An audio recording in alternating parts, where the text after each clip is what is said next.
வணக்கம். ஆவணி முதல் வெள்ளி நம்ம வரலட்சுமி விரதத்தை கொண்டாடுறோம்.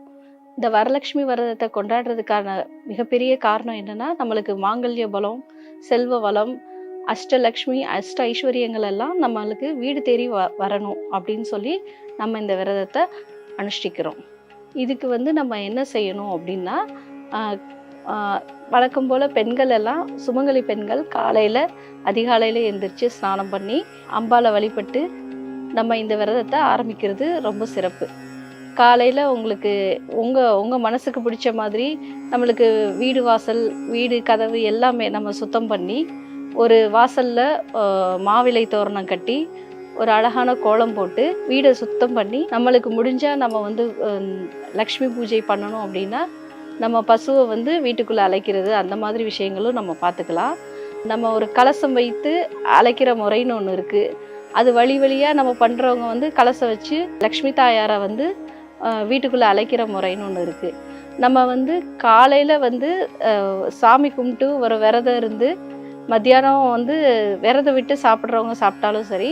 ஆனால் சாயந்தரம் தான் ரொம்ப அதுக்கு மேன்மையான நேரன்றது மாலை 6:30க்கு மேலே நம்ம அந்த விரதம் அனுஷ்டிக்கிறது ரொம்ப அது புண்ணிய காலமாக கருதப்படுகிறது. அப்போ தான் அஷ்டலக்ஷ்மிகளும் உள்ளே வர நேரம் அப்படின்னு நம்ம சொல்கிறோம். நம்ம எப்படி சங்கல்பம் பண்ணணும் அப்படின்னா, மஞ்சள் கயிறு வச்சு, தாம்பூலம் வச்சு, நம்ம தாயாருக்கு கலசம் வச்சு, நம்ம அந்த கலசத்தில் என்னெல்லாம் பண்ணலாம் அப்படின்னா, ஒரு துளசி போட்ட ஒரு நிறை கூட தண்ணீர், அதை அதில் நம்மளுக்கு தேவையான பொருட்கள், மங்கள பொருட்கள் நம்ம சொல்கிறது ஒரு 9 வகை பொருட்களை நம்ம சொல்லிக்கலாம். அது வெற்றி வேறு, அப்புறம் ஏலக்காய், கிராம்பு, மஞ்சள், குங்குமம், துளசி, வேறு நம்மளுக்கு மாவிலை கிடைச்சா மாவிலை, அந்த மாதிரி முக்கியமான பொருட்களை, எலும்புச்சம்பழம், இந்த மாதிரி பொருட்கள் எல்லாம் அதில் சேர்த்துக்கணும். சேர்த்துட்டு அது ஒரு விநாயகர் நம்ம மஞ்சளால் விநாயகரை பிடிச்சி விநாயகருக்கு ஒரு பூஜை பண்ணிட்டு, அப்புறம் நம்ம மஞ்சள் தடவின ஒரு தேங்காய், அப்புறம் மாவிலைகள் அந்த மாதிரி வச்சு நம்ம கலசம் வச்சு, அதில் நம்மளுக்கு தேவையான விருப்பமான அலங்காரம், சில பேர் திருவிளக்குக்கு பண்ணுவாங்க, இல்லை நம்ம கலசத்துக்கு பண்ணுவாங்க. நம்ம திருவிளக்கில் நம்ம அலங்காரம் பண்ணாலும் சரிதான், இல்லை கலசத்துக்கு அலங்காரம் பண்ணாலும் சரிதான்.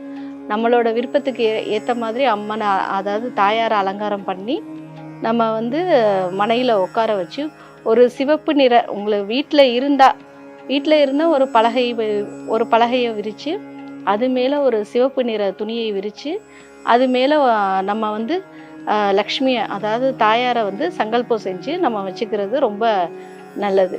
நம்ம என்னென்ன பூக்களால் அர்ச்சனை பண்ண போவோம், நம்ம நம்ம பூஜைக்கு நம்ம என்னெல்லாம் முடிஞ்சால் தாமரை மலர்களும், இல்லை அம்பாளுக்கு பிடிச்ச மல்லிகை மலர்களும் ரொம்ப அது விசேஷமானது.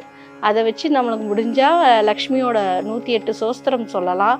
அப்படி இல்லை, நம்ம ஆதிசங்கரர் அருளிய கனகதார சோஸ்திரம் அப்படின்ற விஷயங்களை நம்ம சொல்லும்போது, அம்மா நம்மளுக்கு தாயார் வீட்டுக்குள்ளே எழுந்தருளி நம்மளுக்கு எல்லா வளங்களையும் கொடுப்பதாக ஐதீகம் சொல்லுது.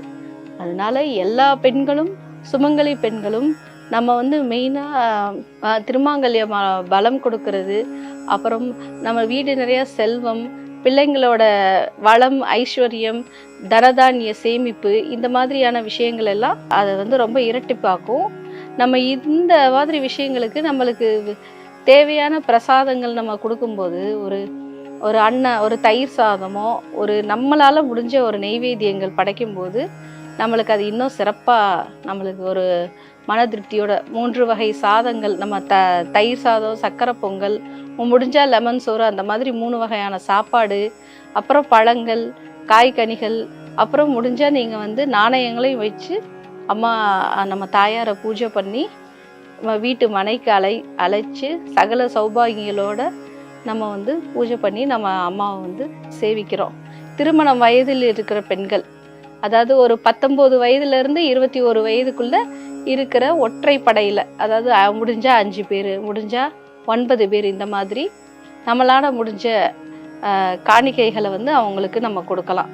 நம்ம தாம்பூலம் வச்சு, ஒரு ரவிக்கை துணி வச்சு, ஒரு வெற்றிலை பாக்கு, மஞ்சள், இந்த மாதிரி ஒரு சின்ன வளையல்கள் வச்சு சின்ன சின்ன தாம்பூலங்கள் பிரசாதத்தை வச்சு அவங்கள கும்பிட்டுட்டு அவங்க காலுக்கு நீங்கள் முடிஞ்சால் பச்சரிசி அதாவது அட்சதை போட்டு நம்ம அவங்க கால்களுக்கு வணங்கி நம்ம சாமி கும்பிட்டு 9 பெண்களையும் உள்ளே அழைச்சாலும் அது இன்னும் சிறப்பாக நம்மளுக்கு அந்த வரலட்சுமி பூஜையை வந்து நம்ம வீட்டுக்கே வந்து லக்ஷ்மி வந்ததா ஐதீகம் வரும். இப்படி வீட்டில் செய்ய முடியாதவங்க பக்கத்தில் இருக்கிற விஷ்ணு கோவிலுக்கோ இல்லை லக்ஷ்மி கோவிலுக்கோ அன்னைக்கு போய் ஒரு அர்ச்சனையோ நம்மளால் முடிஞ்ச ஒரு காணிக்கையோ செலுத்தி வேண்டிக்கிட்டு நீங்கள் ஏதாவது ஒரு வஸ்திரதானம் இல்லை உங்களால் முடிஞ்சால் சாப்பாடு போடுறது இந்த மாதிரி விஷயங்களை செஞ்சீங்கன்னா நம்ம வீட்டில் இருக்கிற கன்னி பெண்கள் சீக்கிரம் திருமணமாகும். திருமணமான பெண்களுக்கு மாங்கல்ய பலம் கூடும். அதே மாதிரி வீட்டில் இருக்கிற பெண் குழந்தைகளுக்கு வந்து ஒரு ஆரோக்கியமான வாழ்வு சகல ஐஸ்வர்யங்களையும் இது வந்து வளமாக வழங்கும். இந்த ஆவணி மாதத்திற்கான ராசி பலனை பற்றி நம்ம தெரிஞ்சுக்க போகிறோம். நம்ம ஒவ்வொரு ராசிக்கும் உள்ள ராசி பலன்களை இப்போ தெரிஞ்சுக்குவோம். மேஷ ராசி அன்பர்களுக்கு, மேச ராசியில் உள்ள அன்பர்களுக்கு இப்போ எதை பற்றி நம்ம சொல்லலாம் அப்படின்னா, பூர்வ புண்ணியம் வந்து நல்லா இருக்குது. அப்போ பிள்ளைங்களுக்காண்டி அவங்க ஒரு விஷயம் பண்ணாங்க, அதாவது ஒரு நிரந்தர சேமிப்பு, ஒரு புதிய படிப்பு தொடங்குறது, இல்லை ஒரு போட்டித் தேர்வில் வெற்றி பெறுறது, அப்புறம் அவங்களோட மனதிடம் வந்து இப்போ இந்த மாதத்தில் வந்து ரொம்ப நல்லா இருக்கும். தேவையில்லாத குழப்பங்களை நீக்கி ஒரு தெளிவான முடிவெடுக்க இந்த மாதத்தில் உங்களுக்கு வந்து அந்த மாதிரியான விஷயங்கள் வந்து உங்களுக்கு நல்லா நடக்கும். அவங்க முயற்சி ஒரு சின்ன விஷயத்தை நினச்சி இப்போ ஒரு பூர்வீக இடம் வாங்குறது, சொத்து சம்மந்தமான தகராறு இந்த மாதிரி விஷயங்கள் இருந்தால் அது உங்களுக்கு ஈஸியாக இந்த மாதம் வந்து தீர்வடையும்.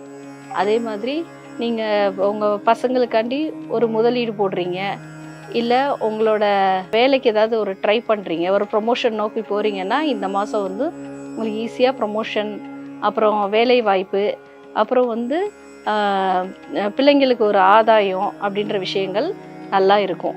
ஆனால் ஒரே ஒரு விஷயத்தில் கவனம் செலுத்த வேண்டிய விஷயம் என்னென்னா, நம்ம பேசையில் வந்து ஒரு அன்பாக பேசணும். எனக்கு எல்லாம் தெரிஞ்சிருக்கு அப்படின்னு ஒரு கர்வம் இல்லாமல் நீங்கள் விஷயத்தை வந்து மென்மையாக எடுத்து சொன்னீங்கன்னா பிள்ளைங்கள் எல்லாமே புரிஞ்சுக்குவாங்க. இவ்வளோ நாளாக ஒரு திடமே இல்லாத ஒரு மனப்போக்கு இருந்திருக்கும். ஆனால் அதெல்லாம் இந்த மாதன்றது அதில் வந்து உங்களுக்கு மாற்றம் தெரியும். அப்புறம் ரிஷபராசி அன்பர்களுக்கு வந்து ஒரு பயணத்தினால ஒரு முயற்சி, ஒரு பயணத்தினால வந்து ஒரு வெற்றி, இந்த மாதிரி விஷயங்கள் கைகூடி வரும்.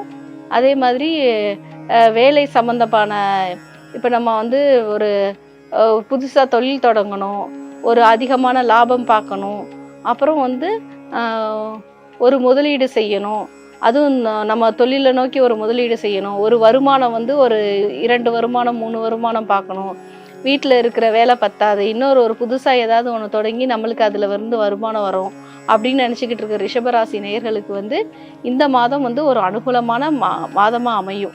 நீங்கள் என்ன முயற்சி செஞ்சாலும் அது ஒரு வெற்றியை கொடுக்கும். இன்னொன்று வந்து உங்களுக்கு அனுகூலமான ஒரு இடத்துல வந்து எல்லா கிரகங்களும் அமைஞ்சிருக்கிறதுனால உங்களுக்கு ஏற்கனவே இருந்த தடை தாமதங்கள் நீக்கி இந்த மாதிரி நான் வேறு இடத்துக்கு போகணும், இன்னொரு இடத்துக்கு போய் வேறு வேலை தேடணும், ஜாப் ஆப்பர்ச்சுனிட்டி எனக்கு வேணும் அப்படின்னு நினைக்கிற ரிஷபராசி நேயர்களுக்கெல்லாம் இந்த மாதம் வந்து ஒரு அனுகூலமான மாதமாக அமையும். இந்த மாதம் வந்து மிதுன ராசி நேயர்களுக்கு வந்து ஒரு அனுகூலமான மாதமாக இருக்கும். ஏற்கனவே 2ல் வந்து குரு உச்சம் அப்படின்றப்போ வருமானத்தை பற்றியும் சரி, குடும்பத்தை பற்றியும் நீங்கள் கவலையே பட வேணாம். இது வரைக்கும் இருந்த குடும்பத்தில் இருந்த குழப்பங்கள் நீங்கி ஒரு முயற்சி, நீங்கள் என்ன விஷயம் முயற்சி பண்ணாலும் ஒரு பண விஷயம், ஒரு ஆதாயமான விஷயம் அப்படின்ற விஷயங்கள் எல்லாம் நீங்கள் முன்னிறுத்தி நீங்கள் சொல்லும்போது எல்லாமே அது வந்து இயல்பாகவே நல்லாவே நடக்கும் உங்களுக்கு. அதே மாதிரி இப்போ வாக்குஸ்தானத்துலேருந்து உங்களோட ராசியாதிபதியே அங்கே இருக்கிறார். இன்னும் கொஞ்ச நாளில் வந்து அவரும் சிம்மத்துக்கு போவார்.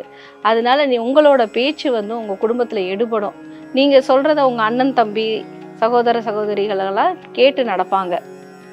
அதனால உங்களுக்கு வருமானம், அப்புறம் வந்து என்ன சொல்லலாம், குடும்பத்தில் இருக்கிற எல்லாரும் வந்து உங்களுக்கு இணங்கி நீங்கள் சொல்கிறத கேட்டு நல்லா நடப்பாங்க. அதனால இந்த தடவை நீங்கள் என்ன பண்ணலாம் அப்படின்னு சொன்னால், ஒரு முயற்சி நம்ம பண்ணலாம். ஒரு புதுசாக நம்ம ஒரு வருமானத்தை வந்து நம்ம மனைவி பேர்லேயோ இல்லை மகன் பேர்லேயோ ஆரம்பிக்கணும்னு நினைக்கிறவங்க வந்து இந்த மாதம் அந்த மாதிரி ஒரு நல்ல நாளாக பார்த்து பண்ணிங்கன்னா உங்களுக்கு அது வந்து ஒரு லாபத்தை தரும். கடகராசி நேயர்களுக்கு இது நாள் வரைக்கும் எனக்கு வந்து ஒரு வேலை இருக்குது. ஆனா நானும் ஒரு வேலைய நோக்கி போறேன்.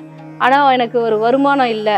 எனக்கு வந்து நம்ம ஒரு இடத்துல வேலை பார்த்துட்டு இருந்திருப்போம். ஆனா அதுக்கு வந்து என்னன்னா, நம்ம நெனைக்கிற ஒரு வருமானம் ஃபிக்ஸ் ஆயிருக்காது. இல்ல நான் இன்னும் ஒரு நல்ல ஒரு வேலைய நோக்கி போணும். இல்ல எனக்கு வருமானம் வரணும். அந்த மாதிரி நீங்க யோசனை பண்ணீங்கன்னா, இந்த மாசம் நீங்க ட்ரை பண்ணீங்கன்னா, அது ரொம்ப ஈஸியாவே வருமானம் வரும், கிடைக்கும். இன்னொன்னு வந்து உங்களுக்கு வராத இடத்துல இருந்து வராதது என்ன சொல்லலாம் நம்ம வாராக்கடன்கள் எல்லாம் வசூலாகும். அதே மாதிரி இப்போ குடும்பத்துல ஒரு நல்ல நற்காரியம், திருமணம், அப்புறம் வீட்ல ஒரு விசேஷம் அப்படின்னு சொல்லி குடும்பத்தோட நீங்க வந்து வெளியில போகிறதுக்கான வாய்ப்பு இருக்கு. அதை நீங்க சந்தோஷமா உங்களோட குடும்பத்தோட நீங்க அனுபவிக்கிறதுக்கான எல்லா வாய்ப்பும் இந்த மாசம் கூடி வரும். சிம்மராசி நேயர்கள் இதுவரைக்கும் கடந்து வந்த பாதை என்னன்னா, ஒரு இக்கட்டான சூழ்நிலை, ஒரு மனசுல வந்து ஐயோ இது வரைக்கும் போதும்டா சாமி நம்மளை வச்சு செஞ்சாங்க அப்படின்ற மாதிரி ஒரு மனப்போக்கு இருந்திருக்கும். ஆனா இந்த மாசம் அப்பாடி உங்க ஒரு தன்னம்பிக்கை கூடும். நீங்க நினைச்சதை நீங்க செய்யலாம். உங்களோட பேச்சு, வாக்கு திறமை எல்லாமே வந்து ஒரு பலமா வெளியில வரும். இது வரைக்கும் ஒரு உடம்பு சரியில்லாம நம்ம ஒரு இடத்துல முடங்கி கடந்திருந்த சிம்மராசி நேயர்கள் எல்லாம் இந்த மாசம் ரொம்ப ஒரு தெளிவா நம்ம பேசுறது, நம்ம தெளிவான முடிவு, நம்ம சொல்றதை எல்லாரும் கேட்பாங்கன்ற ஒரு விஷயத்தை நோக்கி நீங்க இந்த மாசம் வருவீங்க கண்டிப்பா. அதுவும் உங்களுக்கு எல்லாமே எடுத்த காரியம் ஜெயம் அப்படின்னு சொல்றது வந்து இந்த மாசத்துல இருந்து நீங்க நினைச்சதை வந்து நீங்க நடத்தி காமிப்பீங்க. அது வந்து இந்த மாசத்துல இருந்து உங்களுக்கு கண்டிப்பா நடக்கும். அதே மாதிரி தடை, தாமதங்கள் இதெல்லாம் வந்து இந்த மாசம் கண்டிப்பா இருக்கவே இருக்காது. ஒரே ஒரு விஷயத்த நம்ம இது பண்ணணும் அப்படின்னா, எதிர்பாராத செலவுகள் வந்து இருந்துகிட்டே தான் இருக்கும். என்ன இந்த ஒரு மாசம் வந்து அது சுப செலவுகளா நீங்க மாத்திக்கலாம். அந்த ஒரு விஷயம் வந்து நம்மளுக்கு அங்க வரும். அதே மாதிரி நீங்க இந்த மாசம் நம்ம ஏதாவது ஒரு ஆலயங்கள் போறது, நம்ம சாமி கும்பிடுறது, இல்ல ரொம்ப நாள் நாம வந்து நேர்த்திக்கடன் வச்சிருந்தோம் அப்படின்னு சொன்னா, இந்த மாசம் கண்டிப்பா அது வந்து நீங்க எல்லா நேர்த்திக்கடன்களையும் போய் எல்லா ஆலயங்களுக்கும் போவீங்க. கண்டிப்பா இது மாதிரி வேண்டிக்கிட்ட விஷயங்கள் எல்லாம் நீங்க நிறைவேற்றி கண்டிப்பா வீட்டு வந்து சேருவீங்க. இதுதான் வந்து சிம்மராசி நேயர்களுக்கான பலன். அதுக்கப்புறம் கன்னிராசி அன்பர்கள் வந்து ஒரு லாபகரமான வாழ்க்கை, ஒரு நல்ல விஷயத்தை நோக்கி, அதாவது இப்படா போதுண்டா சாமி நம்ம கடனெல்லாம் அடைச்சோம் அப்படின்ற மாதிரி ஒரு லாபகரமான வாழ்க்கைக்கு நம்ம இந்த ஒரு 3 மாசம் தான் நீங்க வந்திருப்பீங்க. இன்னும் நம்ம வந்து ஒரு கவனமா இருக்க வேண்டிய விஷயம் வந்து வீண் செலவுகளை கட்டுப்படுத்தணும். கண்டிப்பா நீங்க ஒரு மாசம் தொடங்குச்சுன்னா ஒரு பட்ஜெட் போட்டு எந்த செலவுகளை நீங்க பண்ணணும், எந்த செலவுகளை நீங்க பண்ணவே கூடாது அப்படின்னு சொல்லி கண்டிப்பா நீங்க அது வீட்டில் இருந்தீங்கன்னா பட்ஜெட் போட்டு தான் கண்டிப்பா செலவு பண்ணணும். ஏன்னா வீண் விரயங்கள் வரும். நம்ம நினைச்ச இடத்துல இருந்து இப்போ வந்து ஒரு பணவரவு வந்தா அது நம்ம கையில செலவழிஞ்சு போயிடும். ஏன்னா உங்களுக்கு ராசியாதிபதி என்னதான் 11ல் இருந்தாலும் அவரும் 12 விரயஸ்தானத்துக்கு வந்துருவாரு.